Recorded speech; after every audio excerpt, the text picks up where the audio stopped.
नमस्कार मित्रों, आपका स्वागत है इंग्लिश की क्लास में। जैसा कि आप सबकी इच्छा थी कि सर इंग्लिश की क्लास कब आएगी कब नहीं आएगी, तो आज हम शुरू करने जा रहे हैं आपकी इंग्लिश की क्लास। और आप सब विद्यार्थी इंग्लिश से आपको डर लग रहा है, तो कहीं न कहीं मेरा प्रयास ये रहेगा कि जो आपके मन में डर व्याप्त है उस डर को दूर किया जाए। वैसे साथियों, देखा जाए तो इंग्लिश सबसे इजी सब्जेक्ट है, क्योंकि हम अपने मन में एक ऐसा भय, खुद डर है ना, समाहित कर चुके हैं कि हमें लग रहा है कि इंग्लिश में हम पास नहीं होंगे, इंग्लिश सब्जेक्ट बड़ा टफ होगा। जबकि इंग्लिश सबसे इजी सब्जेक्ट है। कैसे इजी है, इंग्लिश में पास होना कैसे आसान है, उसके बारे में आज हम वो समझेंगे।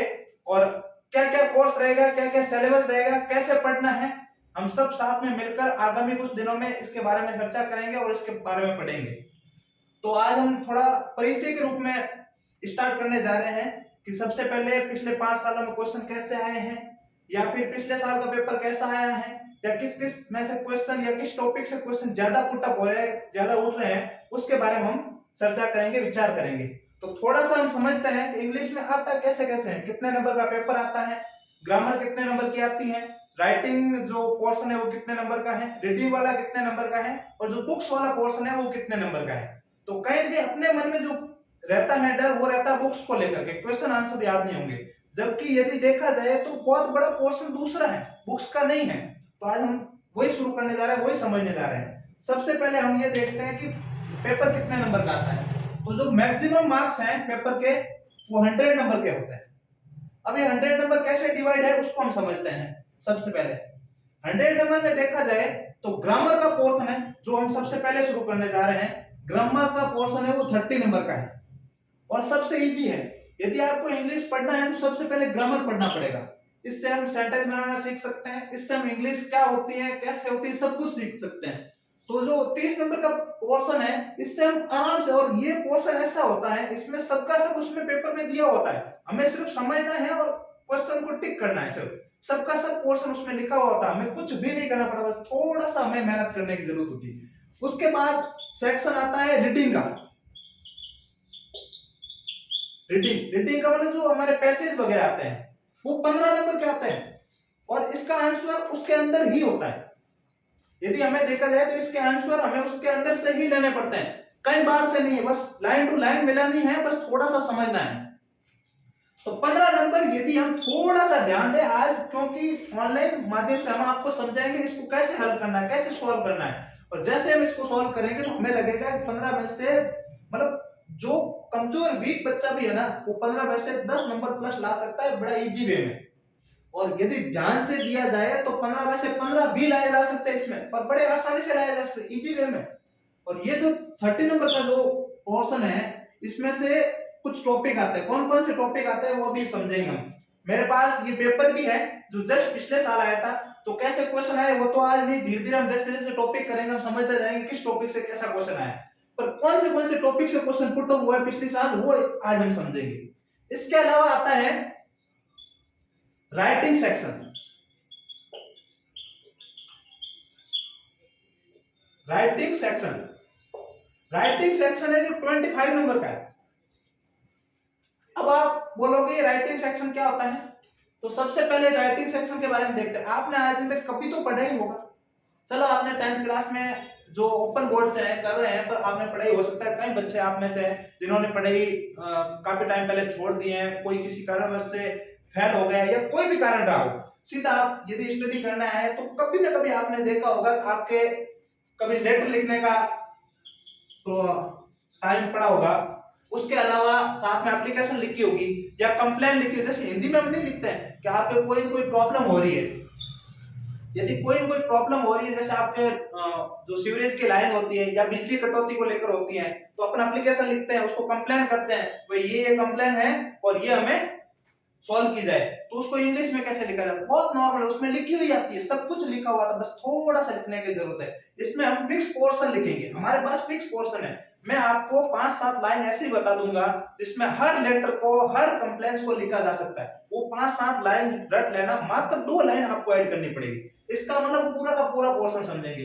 इसके अलावा एक पैराग्राफ लिखना पड़ता है। इसमें पैराग्राफ क्या लिखना पड़ता है, किसी पे होली पे पैराग्राफ लिख दिया, क्रिकेट पे लिख दिया, या छोटा मोटा जो भी ओकेजन वगैरह उस पे पैराग्राफ आता है। तो नॉर्मली होली पे हम क्या करते हैं, होली कैसे मनाते हैं, क्या क्या होता है, कब आती है, वो लिखना पड़ता है। या दिवाली पे आ गया, या क्रिकेट मैच पे आ गया। उसके अलावा एक इसमें होता है कन्वर्सेशन आता है। कन्वर्सेशन का मतलब ये होता है बातचीत की हुई, जैसे दो फ्रेंड के बीच में बात हुई टेलीफोन पे, पिछली बार जो क्वेश्चन आया उसके अकॉर्डिंग बता रहा हूँ। जैसे टेलीफोन पे दो फ्रेंड के बीच बात हुई, अब वो पूरी की पूरी क्या क्या बात हुई सब की सब लिखी हुई आती है। हमको क्या करना है कि मात्र उसको छोटे फॉर्मेट में, मतलब उस लाइन को काट के थोड़ा सा उसको हिला के उस लाइन को छोटा करके हमें 50 वर्ड में लिखना होता है। इसका मतलब पूरा का पूरा पोर्शन, क्योंकि जो बोर्ड में पेपर बनाना वो लोग भी जानते हैं स्टेट ओपन में कौन कौन बच्चे पढ़ रहे हैं, तो बहुत इजी पोर्शन आता है। तो इसको हम थोड़ा सा शुरुआत करते हैं, थोड़ा सा हम देखते हैं कैसे क्या आता है। तो हम पहले शुरू करते हैं ग्रामर, उसके बाद ये वाला सेक्शन भी पढ़ेंगे, ये वाला सेक्शन पढ़ेंगे। तो पीछे क्या 30 प्लस 25, 55 प्लस 15 कितने हुए 70 नंबर का पोर्शन तो अपने किताब के अलावा है, बुक्स के अलावा है। इसका मतलब क्या हुआ कि अपन को बुक्स का अपने पास मात्र 30% पोर्शन ही है, और वो 30% पोर्शन वो है, उसमें भी 15 से लेकर 20 नंबर तक का पोर्शन बहुत इजी वे में है।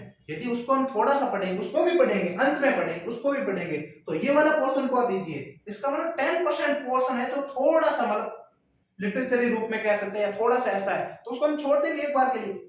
हम तो पढ़ेंगे, मैं तो आपको पढ़ाऊंगा पूरा का पूरा, जबकि मैं कह रहा हूं आप उस 10% को यदि ऐसा हो तो छोड़ सकते हो। जबकि ऐसा मुझे पूरा विश्वास है यदि आप ध्यान से पढ़ोगे और मैं जैसे मैं आपको पढ़ा रहा हूं उसके साथ साथ कुछ मेहनत करते रहोगे, तो ये 10% पोर्शन भी आपका पीछे नहीं रहेगा। तो हम शुरुआत करते हैं, थोड़ा सा इसको रब करते हैं। पोर्शन के बारे में हमने समझ लिया है क्या क्या पोर्शन है। अब ग्रामर के बारे में कुछ बच्चे ऐसे हैं जो ग्रामर के बारे में नहीं जानते कि ग्रामर क्या होती है, कैसे होती है, जबकि उनको पता है। थोड़ा सा समझाने की जरूरत है, थोड़ा सा बताने की जरूरत है ग्रामर होती कौन कौन सी है, तो उसको आज हम थोड़ा सा बताएंगे। चलो थोड़ा सा देखते हैं, पहले ग्रामर शुरू करते हैं। ग्रामर, अब ये मत देखना ही क्या है क्योंकि इसका अपने लेना देना नहीं है। ग्रामर शुरू करता है, थोड़ा सा पोर्शन समझते हैं तब तक ये लिखा हुआ रखता है। इसको हम अच्छे से लिखेंगे, आपको आराम से विजिबल होगा, आपको आराम से दिखेगा। तो सबसे पहले इसमें यदि मोटे मोटे तौर पे देखा जाए, अपन को वर्ब को समझना होगा, सेंटेंस को समझना होगा कि वर्ब क्या होती है, कैसे होती है, कितने प्रकार की होती है, सेंटेंस क्या होते हैं, कैसे होते हैं, कितने प्रकार के होते हैं। उसके अलावा ये सिंगुलर क्या होता है, प्लूरल क्या होता है, ये छोटे छोटे पोर्शन पहले समझेंगे। उसके बाद हम ग्रामर के टॉपिक पे आएंगे, क्योंकि इसके बिना टॉपिक पे नहीं आ सकते। और टॉपिक पे आना, इनको हम जैसे सिंगुलर है तो उसको प्लूरल कैसे बनाया जा सकता है, क्या वर्ड ऐड किया जाए जिससे वो प्लूरल बन जाए, या कौन सा कब ऐड होता है, कौन सा हटा है, ये सब चीजें हम देखेंगे थोड़ा थोड़ा। तो सबसे पहले पोर्शन आता है ग्रामर में टेंस।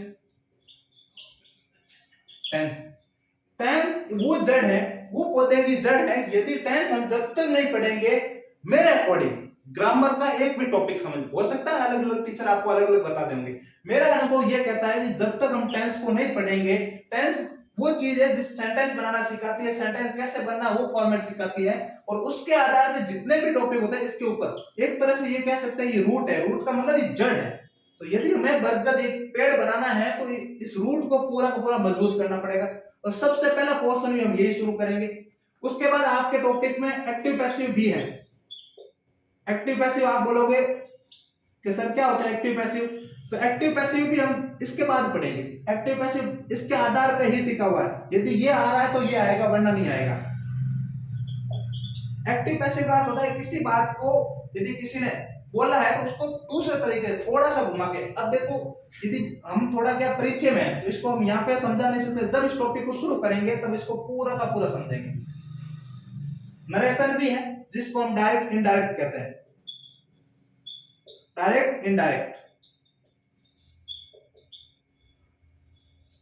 डायरेक्ट इनडायरेक्ट कहते हैं। डायरेक्ट इनडायरेक्ट का क्या मतलब होता है, कोई बात कोई व्यक्ति डायरेक्ट कहता है तो उसी बात को बस बिना बात को चेंज किए बिना उसके ओनली टाइम में चेंज किया जा सकता है, उसको दूसरे तरीके से कहना। जैसे किसी ने बोला है वो बोल रहा था आज दिल्ली गया, तो आज वो दिल्ली गया उसने कहा था, मतलब थोड़ा सा इनडायरेक्ट रूप, उसी बात को थोड़ा सा इनडायरेक्ट रूप से बोलना ही डायरेक्ट इनडायरेक्ट कहते हैं, इसे नरेशन कहते हैं। इसके अलावा मॉडल से अपने मॉडल्स। अब मॉडल्स क्या है, मॉडल्स में थोड़ी संभावनाएं दृष्टि से, जैसे सेंटेंस होते हैं, जैसे आज बादल घने हैं, लगता है बारिश हो सकती है, तो ऐसे जो होते हैं ना, या फिर मैं आई कम इन सर, जैसे मैं है, इट है, कैन है, कुड है, जैसे आपने बोला होगा मैं आई गो टू वॉशरूम, ये जो वर्ड्स है ना, ये सारे के सारे जो है ये मॉडल्स में आते हैं। उसके अलावा एक पोर्शन बहुत बड़ा देखने को मिला, जबकि हमें आरपीसी वाले पेपर में कम देखने को मिलता है, वो वाला पोर्शन भी आपके हैं। वो वाला पोर्शन कौन सा है, आर्टिकल। अब आप बोलोगे सर आर्टिकल क्या होता है, आर्टिकल बहुत आसान पोर्शन है।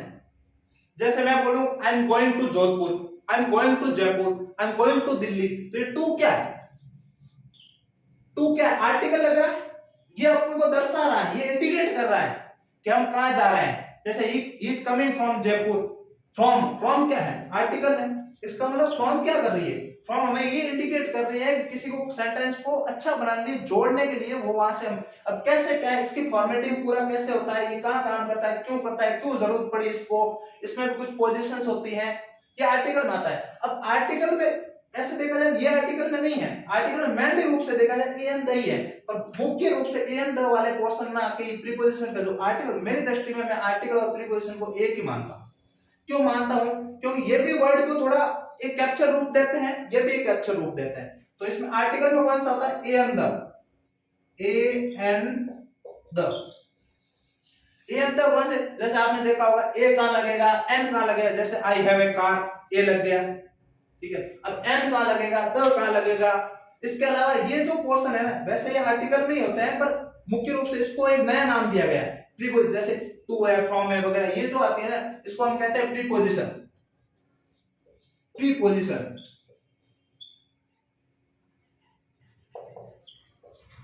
प्रीपोजिशन, प्रीपोजिशन का मतलब, प्री का मतलब पहले, पोजीशन मतलब स्थिति, किसी स्थिति को दर्शाने के लिए पहले जो ऐड होता है उसे प्रीपोजिशन कहते हैं। जैसे मैंने बोला ना, he going to Jaipur, to क्या है, टू मतलब एक पोजीशन, ऐसी पोजीशन को दर्शाती है कहां जा रहा है, तो प्री पोजीशन से पहले लगता है। इसी तरह ये भी क्या लग रहा है, जैसे आई हैव ए कार, एक तरह से किसी को एस्टेब्लिश कर रहा है। तो ये मेरी दृष्टि में दोनों मैं एक ही मानता हूं, जबकि हम पढ़ेंगे अलग अलग, पहले आर्टिकल को पढ़ेंगे फिर प्रीपोजिशन को पढ़ेंगे। इसके अलावा कुछ टॉपिक और भी है, उसको जैसे इसमें सीक्वेंस ऑफ टेंस आता है, ठीक है, सीक्वेंस ऑफ सेंटेंस है, वो सारे के सारे इसमें अलग से पढ़ेंगे। उसके अलावा अपन देख लेते हैं पिछली बार और कौन कौन से टॉपिक में पूछे गए थे, इसमें से क्वेश्चन पुट अप हुए थे। इसके अलावा और एक अपने पैराग्राफ के रूप में दिया गया था, वो पैराग्राफ एक ऐसा पैराग्राफ था, एक मतलब प्रैक्टिकुलर कोई टॉपिक में से नहीं आया था, वो ऐसे टॉपिक में से आया था कि पूरा का पूरा सब जितने टॉपिक है उसमें से उठाया गया था, उसमें ऑप्शन के रूप में दे दिया गया था। तो वो वाला मैं आपको पेपर ही अपलोड करवा दूंगा, क्वेश्चन नंबर जो 12 है उसके अंदर दिया गया है, तो वो यदि हम सब पूरा पढ़ेंगे तो वो वाला आपको समझ में आएगा। तो ये वाला पोर्शन था पूरा का पूरा, तो इसको आज हम शुरुआत करेंगे। इसमें और भी एक दो टॉपिक है जो पिछली बार नहीं पुट हुए क्वेश्चन, फिर भी हम अलग से पढ़ेंगे। तो पहले आज शुरू करेंगे हम टेंस, टेंस का मतलब ये सीधा शुरू करेंगे, कैसे क्या हम फॉर्मेटिंग समझेंगे, उसको बड़े आसान तरीके से समझेंगे, इजी वे में। हाँ, हो सकता है कि इंग्लिश सब्जेक्ट है, क्योंकि अपन को शुरुआती तौर पे हिंदी भी नहीं समझ में आती है, तो हो सकता है इंग्लिश सब्जेक्ट आपको एक बार के लिए ऐसा लगे कैसे है क्या है, नहीं समझ में आएगा, अपना मन कहेगा कि नहीं समझ में आएगा, तो फिर भी अपन को थोड़े दिन के लिए उसको टाइम देना है, मन में विश्वास रखना है। और जैसे ही हम एक दो टॉपिक करेंगे, 4-5 क्लास आप जिस दिन देख लोगे आपको लगेगा इंग्लिश सबसे इजी। हो सकता है आपका इंटरेस्ट बाकी सब्जेक्ट से ज्यादा इंग्लिश में आ जाए, क्यों इंग्लिश क्यों अपने मन में रहता है, हिंदी बोलने की मन में कभी नहीं रहती, क्योंकि हिंदी तो हम बोल ही रहे हैं। जबकि इंग्लिश में क्या होता है, अपने मन में एक भाव आता है, कोई बोलते देख के अपने लगता है कि इंग्लिश मुझे भी बोलनी चाहिए, मैं भी कहां से इंग्लिश बोल पाता, ये कितनी अच्छी इंग्लिश बोल रहा है। इसका मतलब क्या, इंग्लिश ऐसा सब्जेक्ट जो हमें ललचा रहा है, हम इंग्लिश की ओर बढ़े, काश ये होता है, क्योंकि इंग्लिश एक इंटरनेशनल भाषा है और वो हमें ललचाती है कि काश, क्योंकि इंग्लिश बोलने वाले की वैल्यू अपनी दृष्टि में या लोगों की दृष्टि में अपने आप बढ़ जाती है। तो एक ऐसा सब्जेक्ट है जो हमें ललचा रहा है, हमें ये कह रहा है अपनी ओर आओ, मुझे पढ़ो, मुझे देखो, तो हमारे मन में भी आता है हाँ यार, क्योंकि टेंस में हम देखेंगे सेंटेंस कैसे बनते हैं, आपको पहली बार मिलेगा अच्छा इतना आसान है क्या, इस चीज को हम इतना आसानी से कर सकते हैं। तो इसका मतलब इंग्लिश एक ऐसा सब्जेक्ट, बड़ा इंटरेस्टिंग सब्जेक्ट है और लालची सब्जेक्ट है। लालची सब्जेक्ट मतलब अपनी ओर वो मतलब ग्रो करता है। मैथ है तो मैथ ऐसा नहीं है, क्योंकि मैथ कभी बोलचाल में बोली नहीं जाती है, और जबकि इंग्लिश सब्जेक्ट आम बोलचाल में हमें देखने को मिलता है। इसका मतलब इंग्लिश एक ग्रीडी सब्जेक्ट है, लालची सब्जेक्ट है जो अपन को अपनी ओर अट्रैक्ट करता है। तो इंग्लिश बड़े आसानी से समझेंगे और थोड़ा पोर्शन आज शुरू करते हैं। तो पोर्शन टेंस शुरू करने से पहले हम समझेंगे टेंस क्या है, टेंस का मतलब क्या है, हिंदी में क्या है, कितने प्रकार के होते हैं। उसके अलावा हम ये समझेंगे।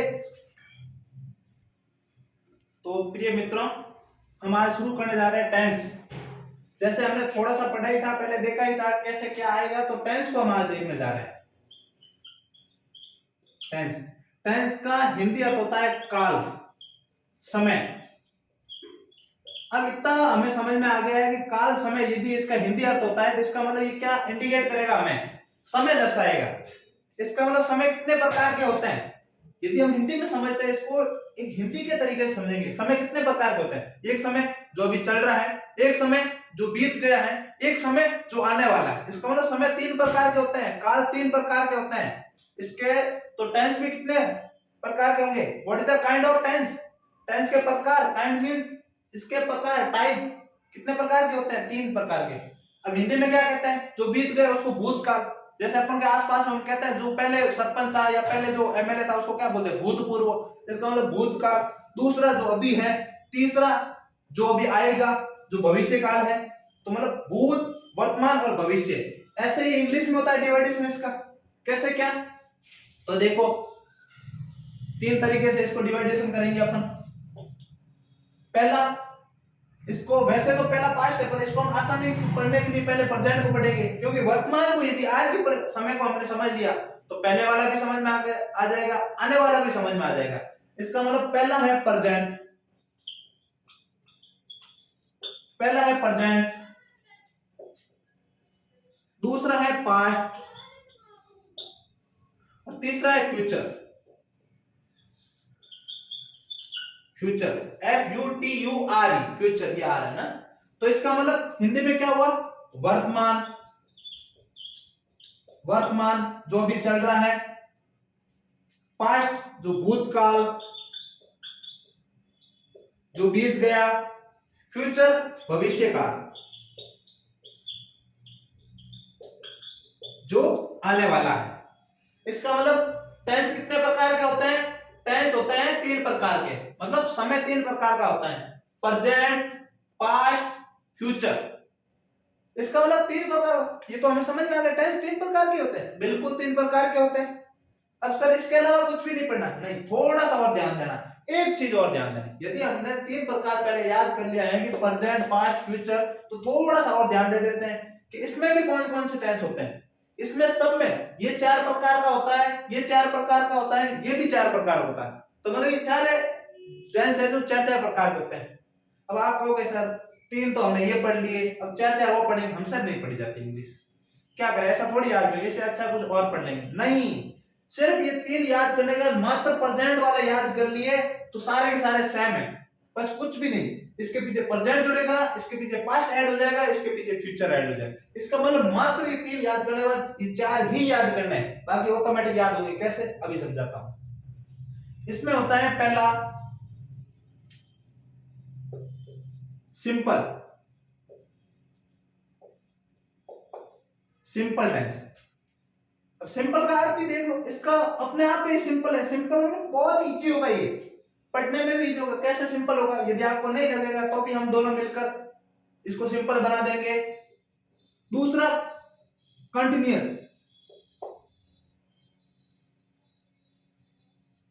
CONTINUOS, continuous. कंटिन्यूअस का अर्थ होता है जैसे हम बोलते हैं तो कंटिन्यू हुआ आ रहा है, कंटिन्यू मतलब लगातार। कैसे लगातार, कैसे इंडिकेट ये लगातार में करता है, समझेंगे। सिंपल का मतलब क्या होता है, कैसे इंडिकेट करता है, इसको भी समझेंगे। उसके अलावा तीसरा है परफेक्ट,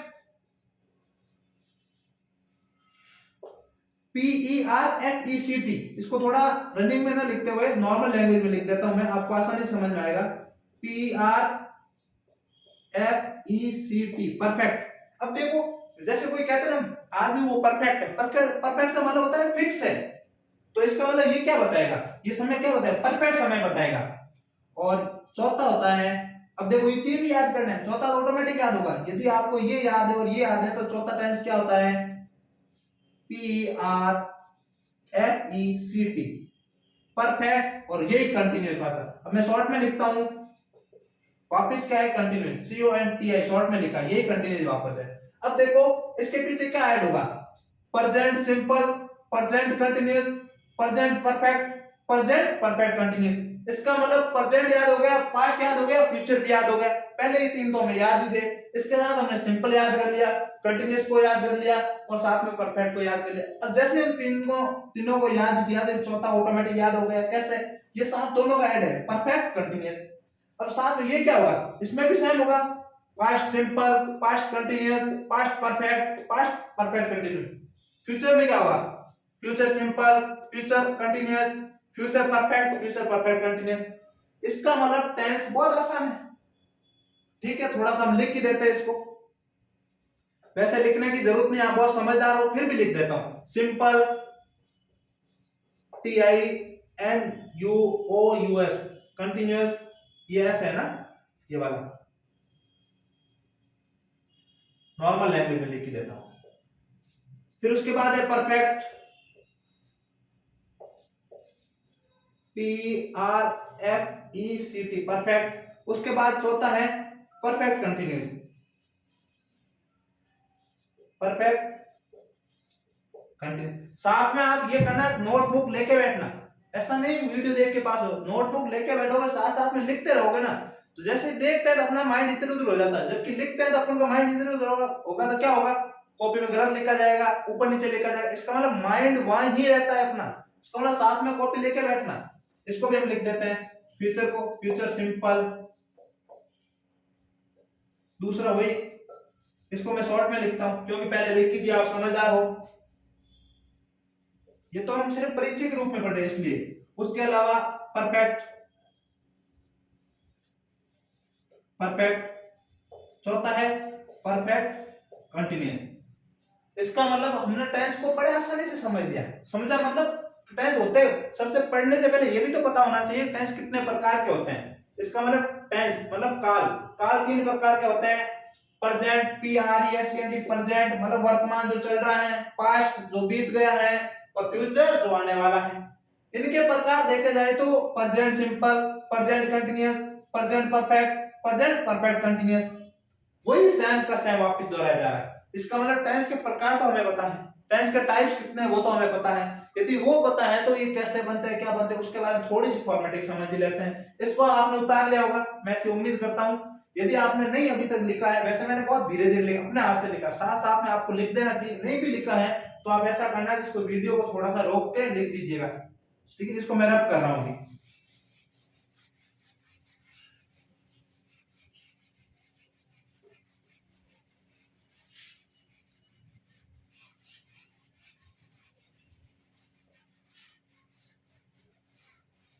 अरे मुझे पता आपने वीडियो पॉज किया होगा, रोका होगा, उसके बाद लिखा होगा। चलो कोई नहीं, वापस हम कंटिन्यू चलते हैं। लिख दिया आपने, ठीक है। अब इसकी फॉर्मेटिंग क्या होती है? वर्ड सेंटेंस क्या होता है? सेंटेंस मतलब वाक्य। जैसे मैं बोल रहा हूं, ये मैं जो मैं पढ़ा रहा हूं, ये क्या है? अपने आप में एक वाक्य है। यदि मैं बीच बीच में कभी बोलूं वर्ड, तो आपको वर्ड का मतलब समझना। वर्ड का इंग्लिश में होता है शब्द। कभी कभी आपको समझ नहीं आएगा सर वर्ड बोला इसका मतलब क्या है, तो इसका मतलब होता है शब्द। ये पहले ही मैं आपको बताया। और मैं सेंटेंस जब भी बोलूं, सेंटेंस का मतलब होता है वाक्य। वाक्य मतलब पूरा शब्दों से मिलकर बनता है। अब वाक्य में क्या क्या आता है, क्या क्या चीजें ध्यान में रखनी होती हैं, वो चीज सब हम पढ़ेंगे। तो अब सबसे पहले वाक्य पर कितने प्रकार के होते हैं, एक वाक्य बनाने के लिए क्या क्या चीज की जरूरत होती है, वो सब चीज देखेंगे हम। तो सबसे पहले हम देखते हैं टाइप ऑफ सेंटेंस।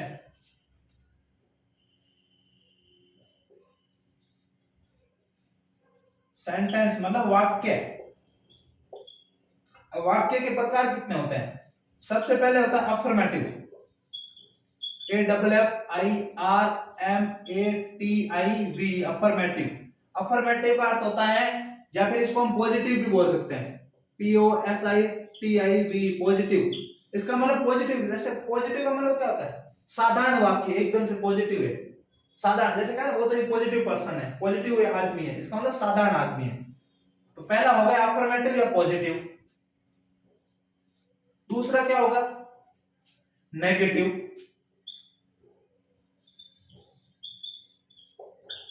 व्यक्ति कितने प्रकार के होते हैं, या तो पॉजिटिव होगा या नेगेटिव होगा। अब हमने पॉजिटिव को पहले ले लिया है तो दूसरा व्यक्ति कैसा होगा, दूसरा व्यक्ति नेगेटिव होगा। इसका मतलब एक सेंटेंस होता है, एक वाक्य होता है, वो पॉजिटिव बनेगा, दूसरा नेगेटिव बनेगा।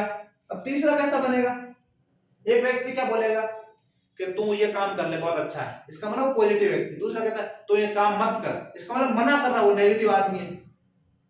पूरा सेंटेंस है, वो कह रहा है काम मत कर, इसका मतलब नेगेटिव आदमी है। तीसरा क्या है, क्या ये तू काम करेगा, इसका मतलब वो क्वेश्चन पूछेगा। ऐसा व्यक्ति होगा जो क्वेश्चन, कभी कभी होता है ना गांव में या अपने आसपास में जो लोग होते हैं जो क्वेश्चन पूछते हैं, तू ऐसा काम क्यों कर रहा है, जैसे क्वेश्चन मार्क हो गया, कैसे करेगा, कब करेगा, इसका मतलब वो ऐसा सेंटेंस बनता है जैसे तू ये काम कब करेगा, ये वाक्य बन गया ना।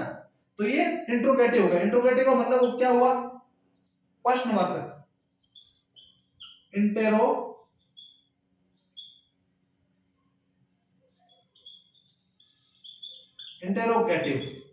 इंटेरोगेटिव का मतलब होता है प्रश्नवाचक।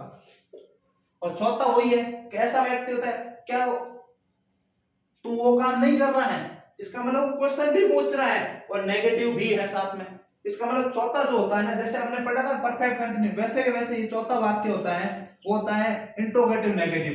तो वैसे हमें देखने की जरूरत नहीं है, इतना आपके डिटेल में आएगा नहीं, और ज्यादा आपने जान, क्योंकि एग्जाम अपने बहुत नजदीक है, नियर बाई है, तो हमें इतना जाना भी नहीं है। इसका मतलब सीधा सीधा हम तीन वाक्य हमारे ध्यान में रखना है कि अफर्मेटिव होता है जिसको हम पॉजिटिव बोलते हैं, दूसरा नेगेटिव, तो पहला पॉजिटिव नेगेटिव इंट्रोगेटिव। एक जो कहता काम कर ले, दूसरा कहेगा मत कर, वो नेगेटिव होगा, तीसरा कहेगा क्या तू करेगा, पूछेगा अपन से। इसका मतलब तीन तरह के व्यक्ति होते हैं और तीन ही तरह का समय होता है, तीन ही तरह के सेंटेंस बनेंगे। कैसे क्या कब, पास्ट में कैसे बनेगा, प्रेजेंट में कैसे बनेगा, या फ्यूचर में कैसे बनेगा, वो सारा का सारा हम देखेंगे। तो इसको थोड़ा रफ करते हैं कैसे क्या। चलो मैं इसका उदाहरण दे ही देता हूं थोड़ा सा। जैसे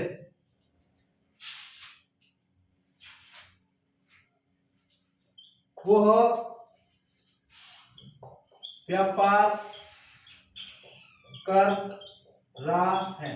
अब आप बोलोगे सर आप तो इंग्लिश पढ़ा रहे हो, हिंदी में ऐसा दे रहा हो, क्योंकि साथियों आपको समझाना, आपको समझना है तो पहले हम हिंदी के तरीके, क्योंकि हमने आज तक हिंदी ही देखी है, हमें यही समझ में आ रही है। हम शुरुआत यही से करेंगे। मैं लिखने को यही लिख सकता था कि वो व्यापार कर रहा है, वो बिजनेस कर रहा है, मैं लिख सकता था, मुझे कोई दिक्कत नहीं। यदि मैं पढ़ा रहा हूँ आपको समझाऊंगा तो मुझे इंग्लिश लिखने में कोई दिक्कत नहीं। फिर भी हम बड़े इजी तरीके से, क्योंकि जो मुझे पता है आपको समझना जिस तरीके से है वो बहुत आसान तरीके से समझना पड़ेगा। दूसरा वह व्यापार नहीं, अब देखो ये नहीं नेगेटिव आ गया, नहीं कर रहा है।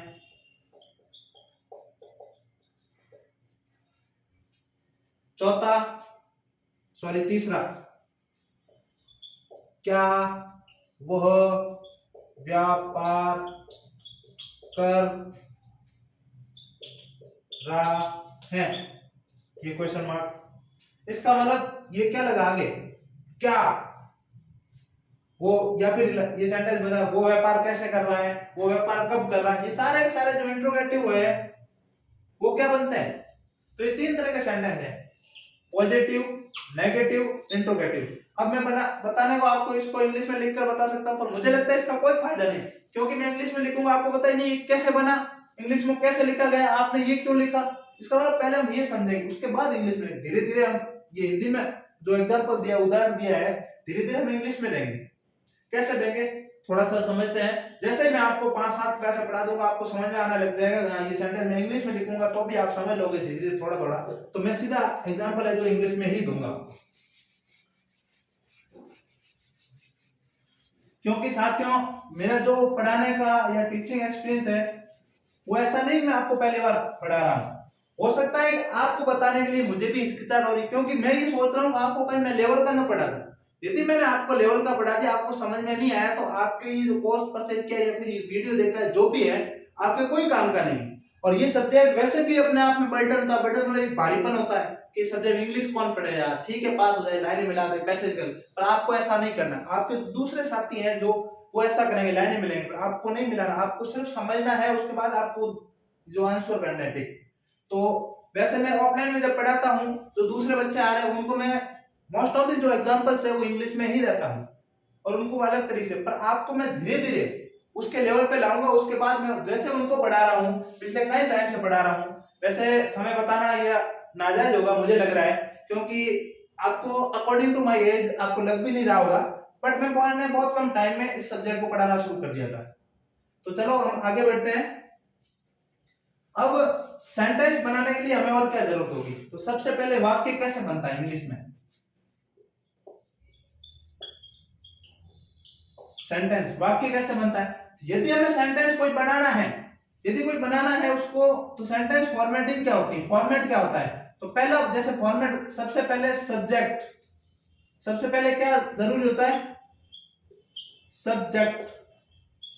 अब सब्जेक्ट, अब आप बोलोगे सर सब्जेक्ट क्या होता है, कोई दिक्कत नहीं, आपको अभी ध्यान में रखना पहले सब्जेक्ट आता है, ठीक है। उसके बाद ये पॉजिटिव सेंटेंस की बात कर रहा हूं मैं, क्योंकि पहले हम पॉजिटिव सेंटेंस के बारे में ही पढ़ेंगे। तो सबसे पहले आता है सब्जेक्ट, सब्जेक्ट के बाद आता है हेल्पिंग, हेल्पिंग वर्ब। अब देखो आने वाले टाइम में इसको एस भी लिखूंगा, आपको समझना है हेल्पिंग वर्ब है, सब्जेक्ट को एस लिखूंगा क्योंकि पहले हम पढ़ रहे हैं इसलिए पूरा पूरा लिख रहा हूं। उसके बाद आता है वर्ब, ठीक है। अब वर्ब क्या होती है, कैसे थी वो भी समझेंगे। उसके बाद आता है ऑब्जेक्ट,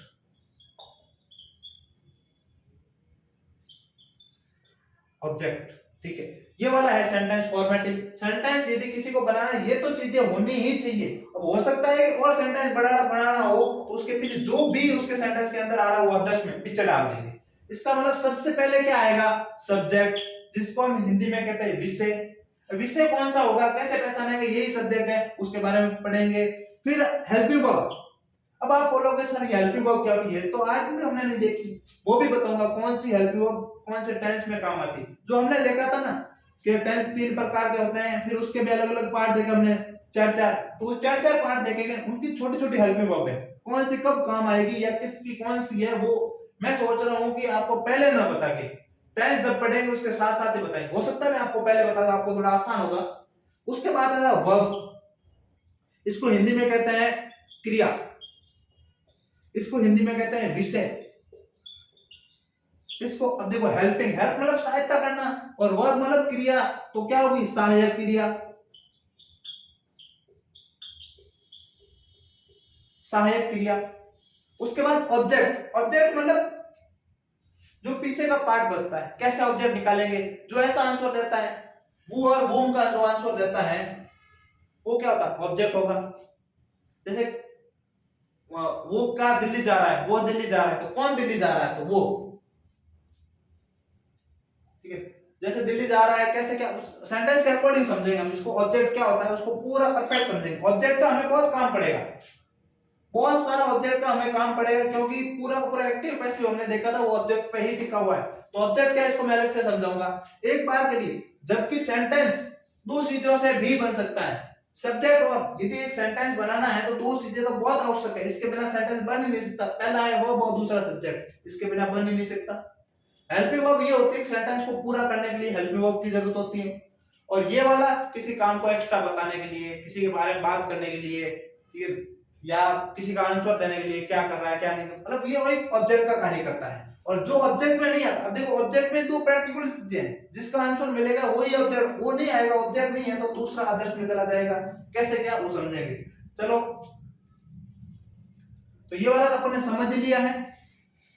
थोड़ा सा अपन समझते हैं कि हेल्पिंग वर्ब होती क्या है। चलो मैं पहले हेल्पिंग वर्ब के बारे में बताता हूं।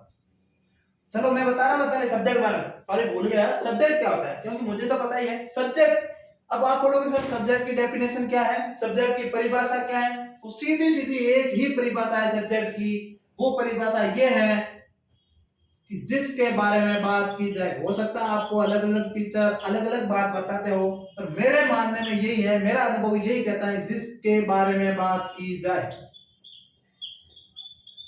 बात की जाए कि सर जिसके बारे में बात की जाए, इसका मतलब किसी व्यक्ति का नाम है नहीं, वो कोई चीज थिंग्स भी हो सकती है, कोई चीज भी हो सकती है, कोई निर्जीव भी हो सकता है, सजीव भी हो सकता है, जिसके बारे में बात की जाए वो क्या है, सब्जेक्ट। जैसे मैं गांव जा रहा हूं, I am going to village, इसका मतलब सब्जेक्ट कौन हुआ, सबसे पहले कौन आया, मैं, आई, ठीक है। किसके बारे में, कौन जा रहा है गांव, मैं जा रहा हूं, इसका मतलब किसके बारे में बात हो रही है, मेरे बारे में, तो आई क्या होगा, सब्जेक्ट, ठीक है। उसके अलावा जैसे बोतल में पानी है, ठीक है, तो सब्जेक्ट कौन हुआ, अब आप ही बताओ इसके बारे में, किसके बारे में बात की जाए, पानी के बारे में, बोतल के बारे में, इसको ध्यान से, जैसे वो वहां खड़ा है, किसके बारे में बात की जाए, उसके बारे में, ही के बारे में। उसके अलावा कई चीजें, जैसे कोई कार चल रही है, अब ये भी तो एक सेंटेंस है, कार चल रही है, जरूर तो उसमें व्यक्ति है, कार क्या है, कौन चल रही है, कार, इसका मतलब किसके बारे में बात की जा रही है, कार के बारे में, कार इज रनिंग, कार जा रही है, कार इज गोइंग, इसका मतलब कार के बारे में बात की जा रही है। तो जिसके बारे में बात की जाए वही सब्जेक्ट होता है, हमेशा ध्यान रखना, ठीक है। अब आप बोलोगे सर ये हेल्पिंग वर्ब क्या होती है, हेल्पिंग वर्ब को समझने के लिए, हेल्पिंग वर्ब तो फिक्स होती है, 12 हेल्पिंग वर्ब है, कौन कौन सी वो तो समझ, पर ये हेल्पिंग वर्ब की जरूरत क्यों पड़ती है, किसी सेंटेंस को पूरा करने के लिए, किसी सेंटेंस को अच्छा रूप देने के लिए, जबकि इस हेल्पिंग वर्ब के बिना भी सेंटेंस है जो बन सकता है, कई बने, जबकि हमें टेंस के अकॉर्डिंग चलना है, हमें सिलेबस के अकॉर्डिंग चलना है, तो हमें हेल्पिंग वर्ब का सहारा लेना ही पड़ेगा। ये हेल्पिंग वर्ब एक ऐसी चीज है, या तो क्या करेगा, जो एग्जामिनर है आपका जो पेपर बनाएगा, दो ही चीजें भरवाता है, बहुत कम है जो आपसे सब्जेक्ट भरवाता है, बहुत कम, और सब्जेक्ट भी जब भर पाओगे जब आपको हेल्पिंग वर्ब और वर्ब का पता चलेगा, वरना नहीं भर पाओगे। इसका मतलब या तो वो आपको मोस्ट ऑफ द केस में 80% केस में वर्ब और हेल्पिंग वर्ब ही भरनी पड़ती है। इसका मतलब यदि ये चीज समझ में आई तो हेल्पिंग वर्ब भर पाओगे, और यदि हेल्पिंग वर्ब समझ में आई तो ये वर्ब भर पाओगे। इसका मतलब ये चीज देखनी अपन को बहुत जरूरी है। तो देखो वर्ब क्या होती है, क्रिया, जैसे मैं गांव जा रहा हूं, इसका मतलब क्या क्रिया हो रही है, काम, क्या क्रिया का मतलब काम, काम क्या हो रहा है, जाने का, इसका मतलब गो, गो। अब गो के पीछे आईएनजी क्यों लगता है, गोइंग क्यों होता है, ये वाली चीज बाद में समझेंगे हम। तो इसका मतलब क्रिया क्या हो गई, गो। तो आई एम, जैसे मैंने बोला था अभी, I am going to village, am क्या है, आई एम सहायक क्रिया है, जैसे मैं बोलो आई आई गोइंग टू विलेज, आपको अनपढ़ नहीं लग रहा है, आई गोइंग टू विलेज क्या है, इसका मतलब I am going to, am, यदि एम लगा हुआ है तो सेंटेंस का फॉर्मेट एक बोलने में भी अच्छा लग रहा है, इसका मतलब ये क्रिया की अपन को लग रहा है सेंटेंस अधूरा है, कहीं ना कहीं सेंटेंस पूरा नहीं है। I am going to village, I am going to Jaipur, इसका मतलब यदि एम नहीं लगा, I go to Jaipur, I going to Jaipur, तो आपको लग रहा है सेंटेंस अधूरा है। इसका मतलब ये क्रिया इसकी सहायता कब करेगी सेंटेंस को पूरा करने के लिए, I am going to Jaipur, he is going to Jaipur, ठीक है। चलो उसके बाद आया वर्ब, और ये ऑब्जेक्ट है। ऑब्जेक्ट कब आएगा, जब सेंटेंस आएगा, तो सेंटेंस के अकॉर्डिंग मैं एग्जांपल देके समझाऊंगा ये किसका आंसर दे रहा है, कैसे आंसर दे रहा है, वो सब्जेक्ट वो ऑब्जेक्ट है। तो ये बाद में मैं बता दूंगा अलग से, क्योंकि इसको अभी भी बताएंगे तो आपको समझ में नहीं आएगा, क्यों एग्जांपल देना पड़ेगा, और एग्जांपल हम आराम से देंगे उसके साथ देंगे, क्योंकि इसको हमें समझना जरूरी। यदि ये चीज हमने नहीं समझी तो एक हमारा टॉपिक एक्टिव में से वो कर ही नहीं पाएंगे, तो इसको हम आराम से समझेंगे, ठीक है। तो मैं उम्मीद करता हूँ थोड़ा थोड़ा आपको समझ में आ ही गया। चलो थोड़ा आगे बढ़ते हैं, इससे आगे बढ़ते हैं। अब आपको सेंटेंस बनाना है तो एक दो चीजें और ध्यान में रखनी है, वो रखनी है सिंगुलर और प्लूरल। अब सर ये सिंगुलर और प्लूरल क्या होते हैं सर, क्या आपने पहले दिन ही पूरी घास काट दी, पहले बोला ये है, उसके बाद बोला पेपर में ये आएगा, ये इतने नंबर का आएगा, ये वाला है, हमें तो समझ ही नहीं आया राइटिंग क्या होती है, रीडिंग क्या होती है, और ये टेंस वगैरह है जो अपने ग्रामर का पोर्शन, ये होता क्या, समझ में नहीं आ रहा है, क्या इंग्लिश पढ़ा रहे हो सर, ऐसा तो नहीं क्लास बंद कर देते पहली क्लास है, क्या कैसा बकवास टीचर आ गया। पर नहीं, क्योंकि जब किसी चीज को आपने नहीं पढ़ा या आपको बोरिंग लगा या आपको टफ लगा है, उस चीज को समझने के लिए थोड़ा टाइम देना पड़ेगा आपको।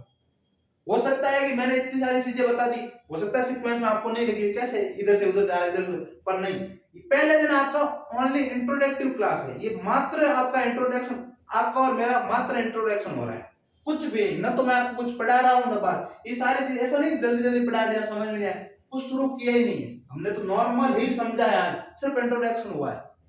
तो हम ये कह रहे हैं कि इसको हम थोड़ा सा बाकी ऑब्जेक्ट क्या है आराम से पूरा विस्तृत समझेंगे, आपको ऑब्जेक्ट समझ में आएगा।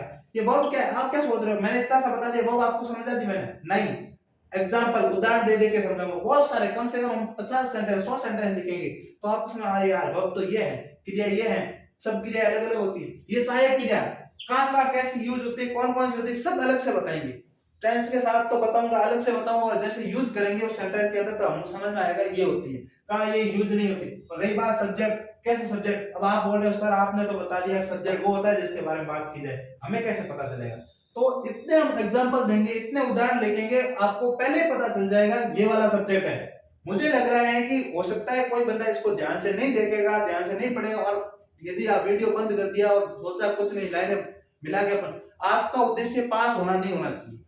क्योंकि इंग्लिश एक ऐसा सब्जेक्ट, आज आप 10th पास करके या 12th पास करके कहीं पे भी जाओगे, सारी कंपनी हो कहीं पे भी जॉब करोगे ना, आजकल तो इंग्लिश का इतनी ज्यादा वेटेज हो गया है या फिर इतनी ज्यादा वैल्यू हो गई है।